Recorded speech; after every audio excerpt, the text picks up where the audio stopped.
Аққу деген құс болар, ақ бауырынан әппақ мамық түлеткен, айдынын аңсап алқына ұшып жыр еткен, ақ ұлпа ұям аруана дала кемеңгер. Баршаңа сәлем, Маңғыстау сынды түбектен.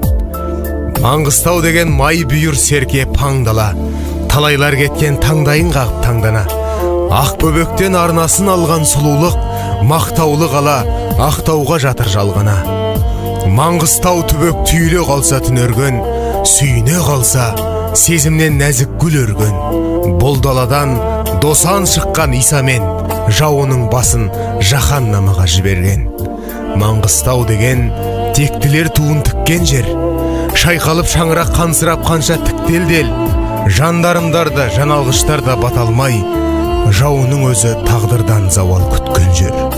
Маңғыстау деген киелі мая, керүлік, кекетіп жүрмең қақталған күнге тері деп.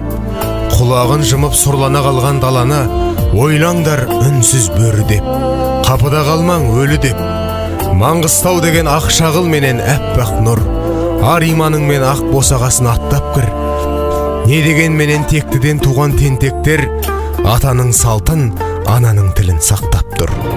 Маңғыстау деген киелі қазық атпайдар, құлыны туар анадан алып қасқайдар. Маңғыстау деген әбіш пен әмин естөрі, көкірегінде көмбелі жиһаз оттой бар. Арыңды сенің Маңғыстау, өлеңім менен қорғаймын. Азбас екен атаның қаны сол қайғым. Маңғыстау сені жырлаған сәтте тереңнен, қаңтардағы құйынды қырау таңдаймын. Түрлетің қонақ, көңілдер сыйға кенелсін, жатаған төбе жарқабақ тауға теңелсін. Толқыған көңіл торқалы тойдың үстінде, халқыма ұсаған осыдан артық не дерсің? Сабыр адай.